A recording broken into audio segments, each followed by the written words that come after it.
हमारे शरीर के अंदर 5 कर्मेंद्रियां होती हैं, जिसे हाथ, पैर, मुख, गुदा, लिंग कहते हैं। 5 ज्ञानेंद्रियां होती हैं, आँख, नाक, कान, जीभ, त्वचा, जिसके माध्यम से हम पांचों विषयों को ग्रहण करते हैं। आँख से रूप को देखते हैं, नाक से गंध ग्रहण करते हैं, कान से शब्द ग्रहण करते हैं,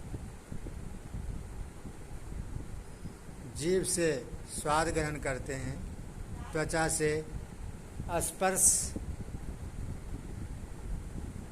सुख का ज्ञान करते हैं। ये पांचों हमारे ज्ञान इंद्रियां हैं। जब हम ध्यान योग में बैठते हैं, मन को आज़ाद करते हैं और आज़ाद मन में आने जाने वाले विचारों को देखते हैं, तो ये प्रत्याहार की साधना है।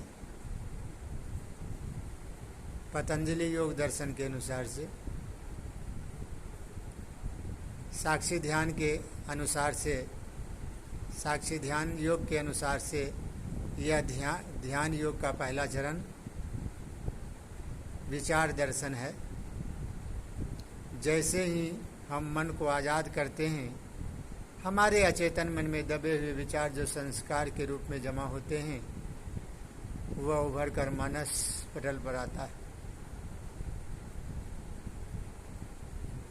विचार अच्छे हों, विचार बुरे हों, विचार भूत के हों, विचार भविष्य के हैं।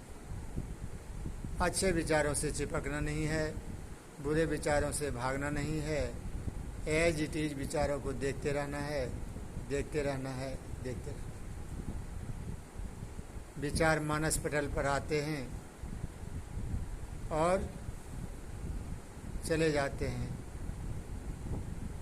उस विचारों को हम साक्षी भाव से देखते रहते हैं, गवाह की तरह देखते रहते हैं। विचार फिर दूसरा आता है, उसे भी साक्षी की तरह देखते हैं। फिर तीसरा विचार आता है, फिर उसे भी देखते हैं। फिर मन कहीं न कहीं लग जाता है। मन कहीं लग जाता है अच्छी बातों में, तो हमारा मन खो जाता है, तो मन को विश्राम मिलता है।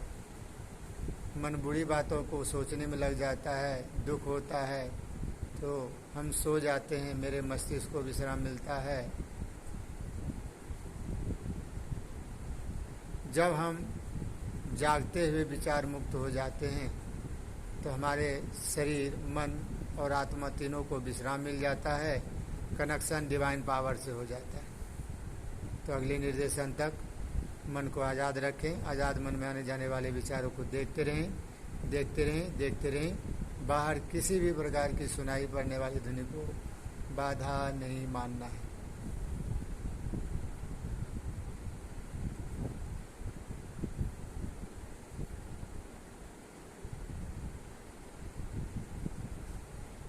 मन को आज़ाद करने पर मन का विचारों के पीछे उड़ान भरना अनिवार्य रूप से कार्य हो जाता है। कभी सोता है विचारों से हटकर, कभी खोता है विचारों में पड़कर, कभी विचार मुक्त होकर समाधि की अवस्था में पहुंच जाता है। समाधि क्या है? जागते हुए विचार मुक्त होना समाधि है। और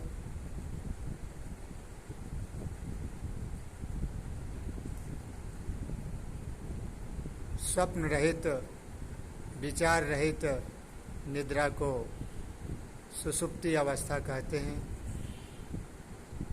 जब हमारी आंखें बंद होती हैं, जब प्रायः बिस्तर पर लेटने जाते हैं, शरीर को विश्राम के लेने के नाते,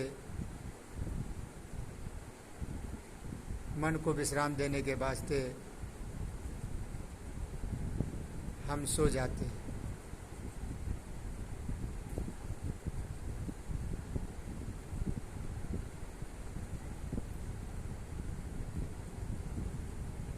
आँखों को बंद ही रखें।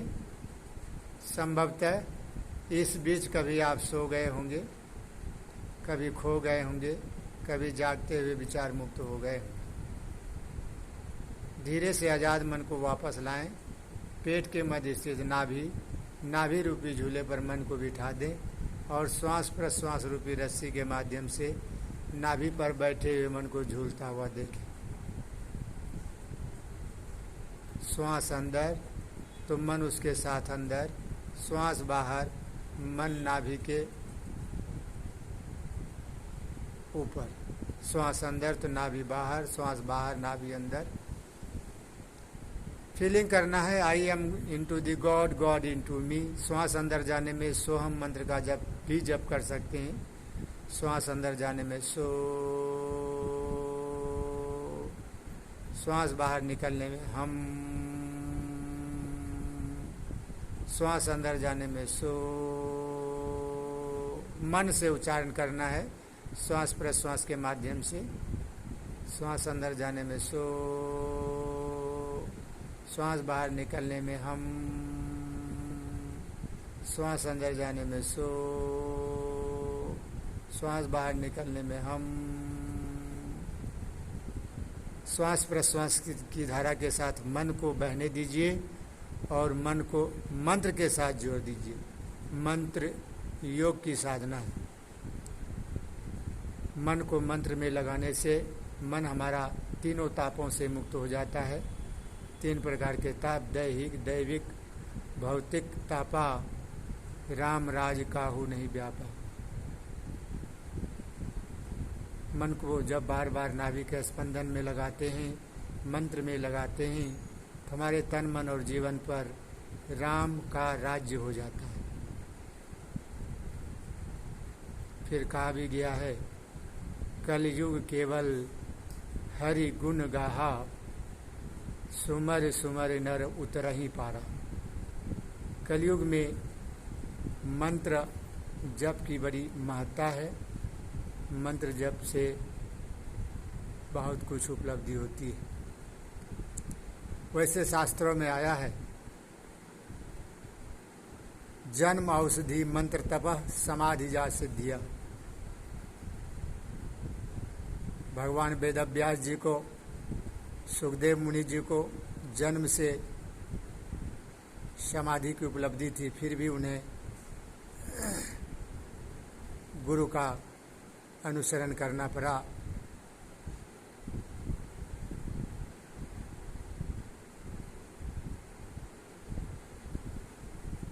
गुरु बिन होय कि ज्ञान, ज्ञान होय बैराग बिनु। इसलिए गुरु की आवश्यकता रह जाती है, चाहे वह कितना ही जन्मजात योगी क्यों ना हो। तो श्वास अंदर, नाभि बाहर, श्वास बाहर, नाभि अंदर, श्वास अंदर जाने में सो, श्वास बाहर निकलने में हम।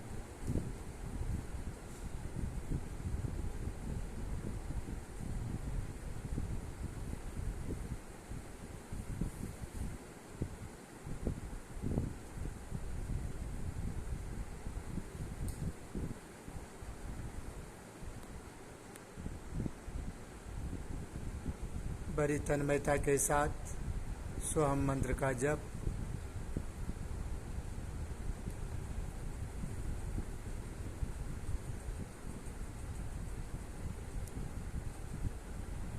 वंदौ गुरुपद कंज कृपा सिंधु नर रूप हरि, महामोहतम पुंज जासु वचन रवि कर निकर।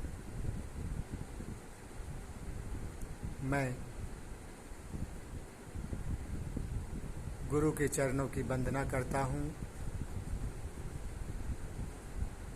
जो कृपा के समुद्र नर के रूप में हरि हैं।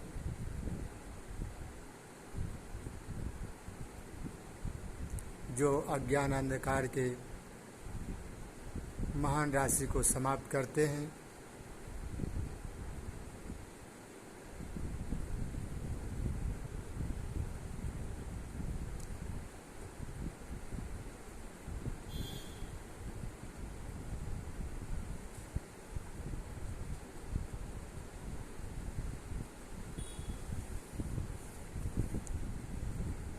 मन को बार बार नाभि के स्पंदन में लगाने से चित्त की वृत्तियाँ शांत हो जाती है, मन में दिव्यता आ जाती है, धारणा शक्ति का विकास हो जाता है।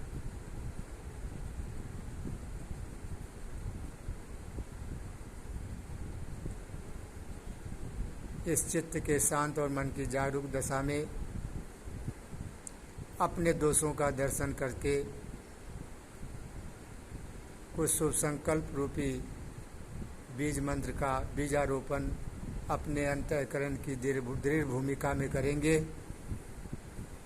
जैसा हम लोग शुभ संकल्प दोहराते हैं वैसा हमारे जीवन में अमूलचूल परिवर्तन हो जाता है। ऐसा मेरा लगभग 20 वर्षों का अनुभव है। आइए शुभ संकल्प दोहराएंगे। ईश्वर की कृपा से अब मेरा आहार विहार विचार मेरे स्वास्थ्य के अनुकूल हो जाता है। मैं ईश्वर को धन्यवाद करता हूँ। ईश्वर की कृपा से अब मेरा आहार विहार विचार मेरे स्वास्थ्य के परम अनुकूल हो जाता है। मैं ईश्वर को धन्यवाद करता हूँ। ईश्वर की कृपा से मन चाह न होने पर भी अब मेरे मन में धैर्य, साहस, शांति, आनंद, उमंग, उत्साह, पुरुषार्थ, पराक्रम एवं सजगता बनी रहती है। मैं ईश्वर को धन्यवाद करता हूँ। ईश्वर की कृपा से मन चाह न होने पर भी अब मेरे मन में धैर्य, साहस, शांति, आनंद, उमंग, उत्साह, पुरुषार्थ, पराक्रम एवं सजगता बनी रहती है। मैं ईश्वर को धन्यवाद करता हूँ। ईश्वर की कृपा से मन चाह न होने पर भी अब मेरे मन में धैर्य, साहस, शांति, आनंद, उमंग, उत्साह, पुरुषार्थ, पराक्रम एवं सजगता बनी रहती है। मैं ईश्वर को धन्यवाद करता हूँ। ईश्वर की कृपा एवं प्यार में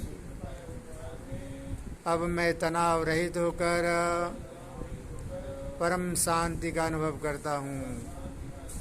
मैं ईश्वर को धन्यवाद करता हूँ। ईश्वर की कृपा एवं प्यार में अब मैं तनाव रहित होकर परम शांति का अनुभव करता हूँ। मैं ईश्वर को धन्यवाद करता हूँ। ईश्वर की कृपा एवं प्यार में अब मैं तनाव रहित होकर परम शांति का अनुभव करता हूँ। मैं ईश्वर को धन्यवाद करता हूँ। ईश्वर की कृपा से अब मैं सबको क्षमा करता हूँ।